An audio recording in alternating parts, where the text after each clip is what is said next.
Hey guys, welcome back. This is Elucid. We are jumping back into our game with Late Age Mictlan in the YouTuber Let's Play. It's turn 14. And I'm actually re-recording this episode. I had recorded it before, but I think I ended up kind of stuttering around a bit too much. As I was really trying to figure out what to do. I had kind of already played my turn out, and was trying to figure out what to do this turn, and I was just going back and forth and back and forth. And anyway, I think I've figured out kind of what I'm going to do, but I'll go back and forth again with you a little bit on this video. This is my current turn, so I can change it. Okay, so anyway, we have a few events. The Throne of Bones was claimed, and this actually is a pretty important event, and I didn't actually really notice this before. This will cause skeletons to spawn all over the map, and you really need to be prepared for this with a decent amount of province defense, especially in provinces where you're building forts. So we will be doing that, whereas I think I actually forgot. And then I claim the Throne of Pestilence, and this is going to cause a bunch of people to get diseased. That's this event. It's also going to cause the Plague event to start in several provinces, and the Plague event is a very bad event that will have your population spontaneously kind of die off, and it will move to neighboring provinces. It's a kind of bad thing. I don't think I got any of the plague events, but we'll see. So anyway, this means that this is the event corresponding to the Throne of Bones, which means we're going to get attacked. We're going to go through the battles. You can see we got about 15 slaves this turn, which is not bad. So that's pretty good, actually. This will be ramping up. I want to get to, if I can get to 20, 30, really getting to 30 blood slaves a turn will be pretty important for me. That will mean 2 Ozelotl casts, which is going to be like 6 Ozelotls a turn. We're going to watch battles in a second. For the events, the Fertility Cult has struck again, which is awesome for me. It has gotten my Dominion down 3, which is great. And it has my growth up 2. All of these are excellent. Excellent, excellent, excellent. And we lost some militia, or some defense, which is not great, but anyway. So now for the battles. We are expanding underwater. We have our Rain King, some of these dudes. And let's take a look real quick at our stats.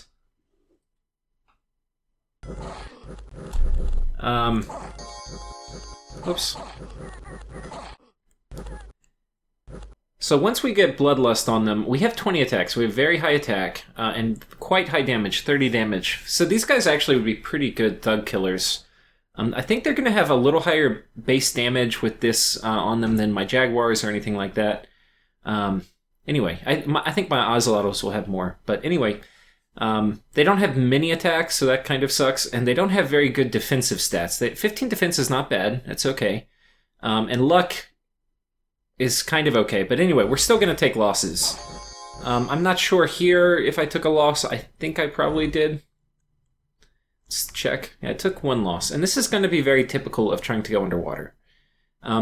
There is another battle here. This is not with me. This is Pangea attacking Cetis.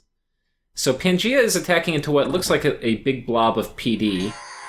And if we kind of look at the armies real quick, we see that there's these Falchineers, which is the only good troop that Cetis has. Cetis has militia, lizard militia, heavy infantry. All of these suck. Archers are not going to be good against late age Cetis that much, because these guys have pretty heavy armor, and they have hats, iron caps. So archers are going to be basically useless except against the satyrs, so we'll see if the archers preferentially target them. That would be kind of smart.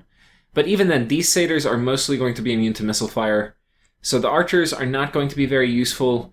None of these guys are going to be very useful against the heavily armored Pangea, except for the Falchineers. They do a fair amount of damage, 18 twice, and if we compare it to these guys, 16 once. So these guys are significantly better. And I know it doesn't sound like much, the difference between 18 and 16, but when you're basically subtracting out their protection value, 17, and of course there's randomness, so it's not quite like this, but it's a significant increase in the damage outlay. And then these guys even more so because their armor is higher, so the chance of 16 damage getting through 20 protection is quite low, but 18 it's much higher. So anyway, we'll see how this goes. Pretty sure that Pangea is going to win this. Blobs of elite troops typically do much better than blobs of chaff. And we don't really see any significant mage support from Satis, which is a bit unfortunate. One of the things that will work well against Pangea, these guys are going to have quite high encumbrance, 7, and then these guys are going to fatigue out super fast. Tramplers always fatigue out very quickly. We'll just keep an eye on these guys. But if you have Skella spam and you have enough kind of chaff to absorb the initial assault, and then you have Skella spam reinforcing it, these guys will fatigue out very, very quickly. So let's check some of these guys. Okay, 19 fatigue. They're not fatiguing out that fast. Yeah, okay. Well, I guess it's kind of just getting going.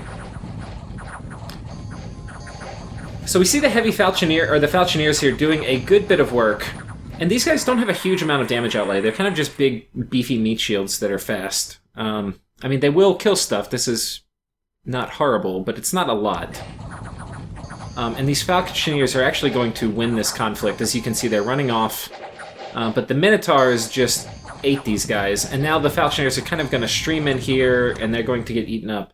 So anyway, these guys are pretty high fatigue after just probably like 4 or 5 rounds of combat. 5 rounds of combat, probably. I don't know, of direct combat. I mean, they killed these things pretty damn quickly. So anyway, if you have Skella spam, you can usually use that against these guys. So anyway, that's okay. And that's kind of good for me. I mean, Satis is... Okay, this is not good for me. I would like to have seen Satis beat Pangea, but it doesn't really matter.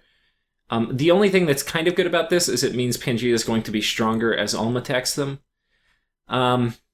So now we're going to talk about kind of the big elephant in the room this turn, and that is this big freaking army of Utguards.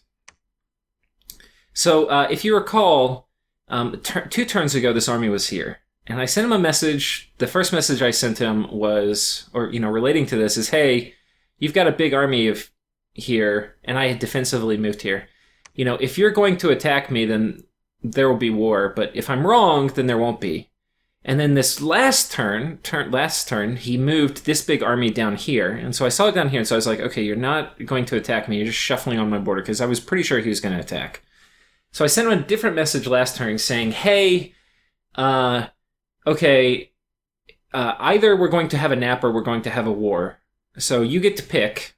Do you want a non-aggression pact or do you want a war? And I don't know how he replied to that, because he hasn't sent a single message back. We don't have any message from Utguard. Now, this turn, he could not reply to the message that he's receiving this turn, which is basically where I said, hey, do a nap or no. This turn, he can only reply to the message I sent a couple turns ago, which is like, hey, why are you moving your army on the border? So if he's moving a huge army on the border, and this is bigger than it was,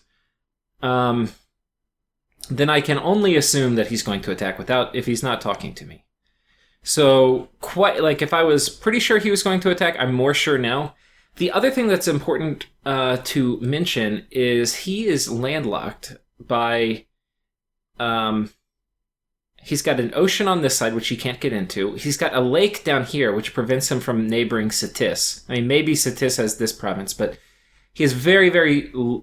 hardly any border with Satis or... Midgard, and it would be a very, very awkward war. Yeah, it would be a really bad war to try to go south. So he basically has to fight me or Pangea. Now, if he fights Pangea, that actually may be the better move, because we already know Pangea's at war with Satis, and Ulm is about to attack Pangea, and I'm sure Ulm and Utgard have probably talked about it. So he's probably, this would be a very easy conflict. The problem is he might not get much. Though he probably could get... Where's Pangea's capital? He might be able to get Pangea's capital. Where the hell is it? Oh, here it is. So he probably could. But we know... Okay, so he has a ton of Gamherdings here. I mean, there's probably like 40 Gamherdings. And this is probably almost all his recruitment of Gamherdings all game. And they're on my border. They're not on Pangea's. So he can only attack 2 people... one of them is me, one of them is Pangea, and all his troops are on my border. This means he's going to attack me. Or if he's not, he's extremely paranoid that I'm going to attack him. But I offered him a nap last turn. So either Utgard wants to sit in his base and not do much, and just... And some players are totally like this. They'd be like, okay, whatever, we're going to sit in our base. Yeah. This is not what a player does when they just want to sit in their base. I do not think. Now, I could be wrong. So, on my end, I have one advantage. I know if he attacks, he's going to attack this province, so I could try to defend. The problem is, this army has kind of escalated into something that I do not think I can fight with the current troops I have nearby.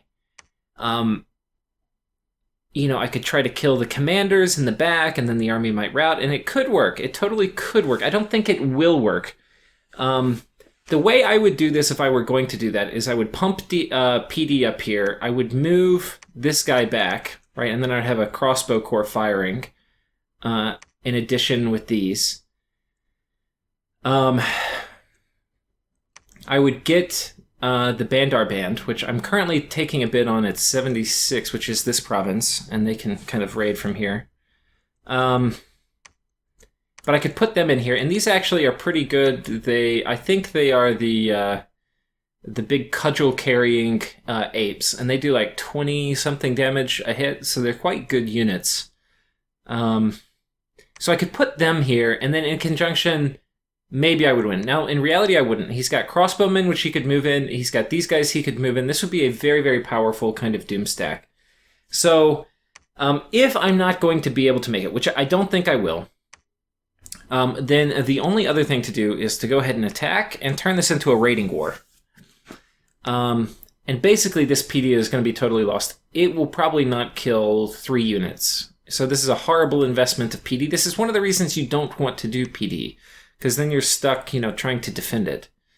So anyway, this is not good. And you can see I was not really aiming. I did really want to go to war with Pangaea, not with Utgard, just because it would be easy.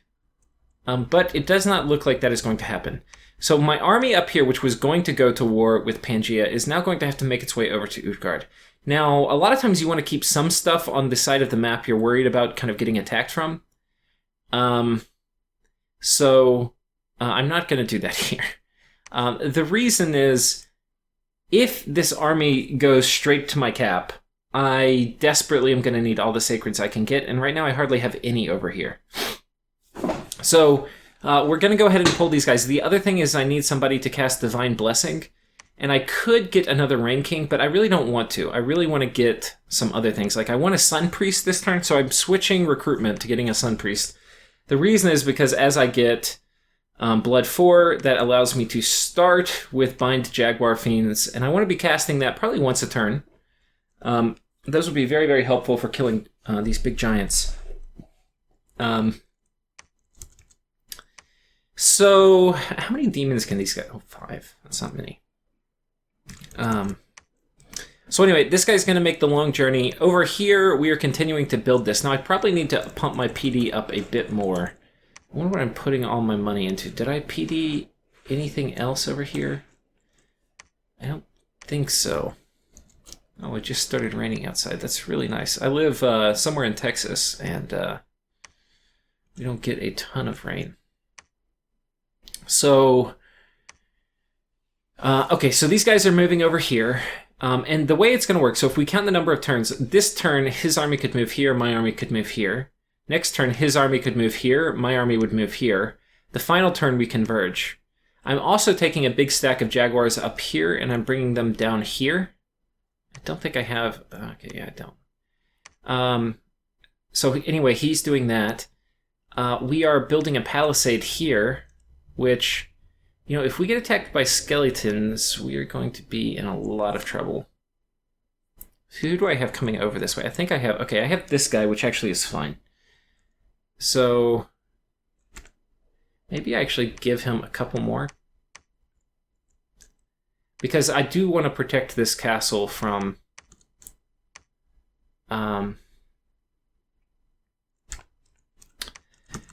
from the undead, and I did not think about that until I went back and played this turn again with you guys in this Let's Play. So We have 15 here. We only have 11 here, but we're going to be having all of these guys who, in addition to... Do we have any... Don't really.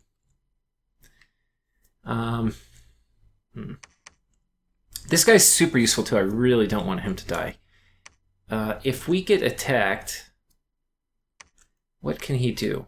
I guess he can do banishment.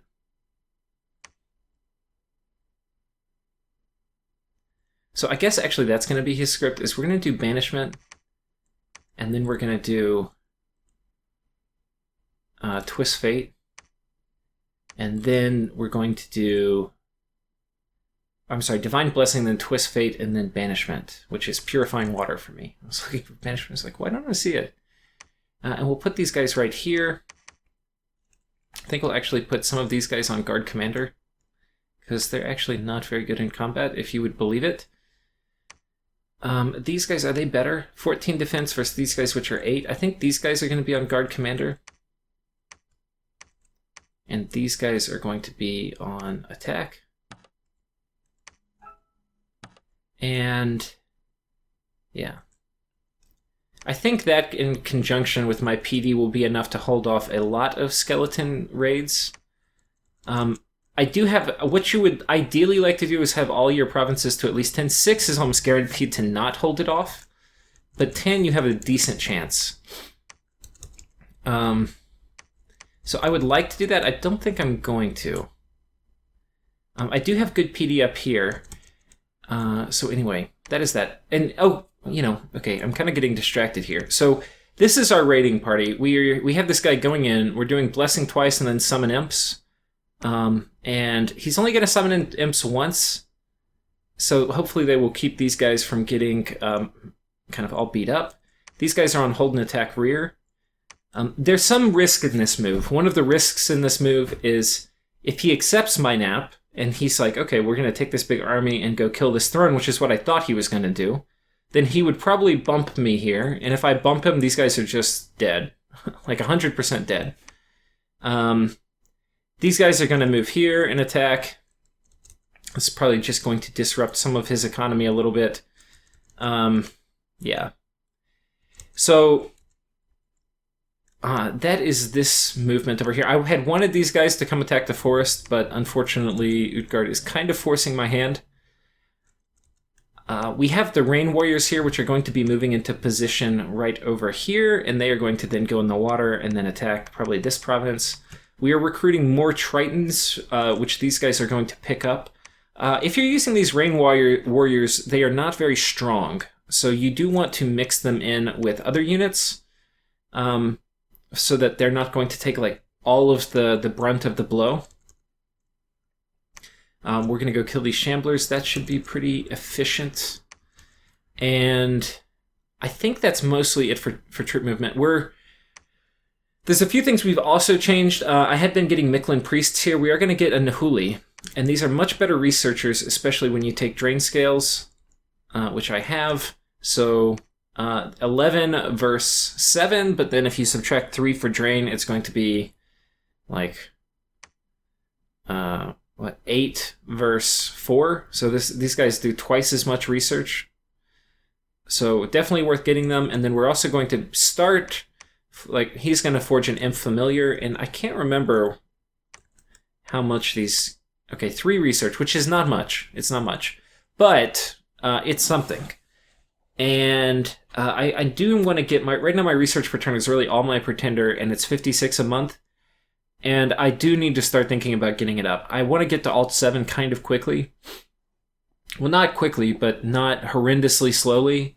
And I need to get my research up to at least 100 per month. And for me, it's a real trade-off.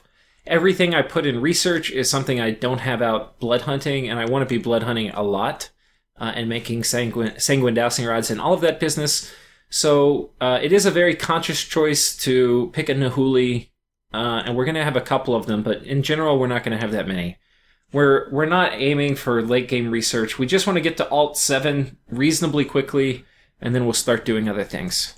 I mean, there's other targets, like going down blood and stuff is important. I would like to have enchantment for a few reasons. But anyway, that's kind of what we're going to do. Now, okay, so that's basically the troop movement. And on diplomacy, there's a few things that are worth talking about. So I send... Man had a lucky event. We can see his pretenders right here, the Tiawas of War. And yeah, so he apparently site-searched and found a castle for free. No big deal. I'm not totally sure what type of castle this is. They're usually different, and usually it will come with a corresponding gem-generating site. But this is obviously a very, very good event to have. Judging by the Pretender, you kind of know what paths he took. I think the Tiawas of War is like fire, air, and earth or something like that. Could be totally wrong, but anyway, found a very, very good site there. So that's very lucky for him. So I'm going to send a message to Man just saying, the sun god seems to have smiled on you and granted you shelter from the moon at night with that excellent fort. And then to Utguard, I'm going to send a message explaining myself. So I say, you have had much time to respond to the Jaguars. While we have had no intention of going to war, you have been moving and amassing troops on our border with no word of diplomacy. We sent you a peace note last turn, which we will still honor if you accepted the nap. As you can see, we did not expect for you to accept the offer and instead expected for you to attack us, hence our actions, which are attacking him now. If you accepted the nap last turn and sent me a message stating such, we will withdraw any troops in your lands and pay you income for the provinces we took. We expect that you will retake your lands and not invade further, and the nap will be the new law of the land. If this is war, if this war becomes too costly for both of us, let us consider making amends before we weaken ourselves, making opportunities for others. If there is to be a clear winner, may 1,000 suns shine upon his face. Council of Full Measure, God of the Sun. So, to Utgard, we're saying, hey, we sent you this nap message last turn, and before you can even respond to it, we're attacking you. Which is weird. Normally I don't do that, but that was a kind of nap message like, hey, it's going to be nap or war, and then he continues to amass instead of what looked like a normal southward movement. So anyway, that is kind of what it is. So anyway, very weird, not something I normally do, but basically if he sent me, like if next turn I log in and it's like, oh crap, he moved this army south, I lost all my Eagle Warriors, he accepted the nap, then, and I'm just sieging this fort, then what I'll say, I'll just move these guys off and I'll be like, oh, sorry, dude. And I'll send him some money, and it would have been shitty for me because I'll have wasted, all this money on the mercenaries. I'll have wasted a ton of money on PD. Basically, a bunch of bad things will have happened. Yeah. So hopefully, I still kind of want to be at peace. I've gotten all my infrastructure out, but it hasn't started making many troops yet. We're basically getting like 12 Jags a turn, which is not bad, in conjunction with 7 Eagle Warriors. So, not bad, but if I had like 2 or 3 more turns, I would be ready. So anyway, it's probably okay. If he attacks me and goes for my throne, I'm quite sure I can kill his army. Yeah. Spam out a bunch of imps at the right time when Jaguars and Eagle Warriors are jumping all over you. It's not going to be pretty. So, I think that's it for this part of this turn. Is there anything else I need to cover? I don't think so. We've talked about troop movement. We're moving this guy in case he rushes my cap. We're funneling Jaguar south. We're starting to get a few more researchers aside from just our Pretender. We're moving a Sanguine Dowsing Rod down here to get our blood economy going. This guy's shuttling more slaves back. This guy's bringing some slaves south. We're building a lab here. And I'm getting my last of the Tribal Kings from this fort. One of the things you can do, Tribal Kings are very, very useful, so you do want to make sure you get some.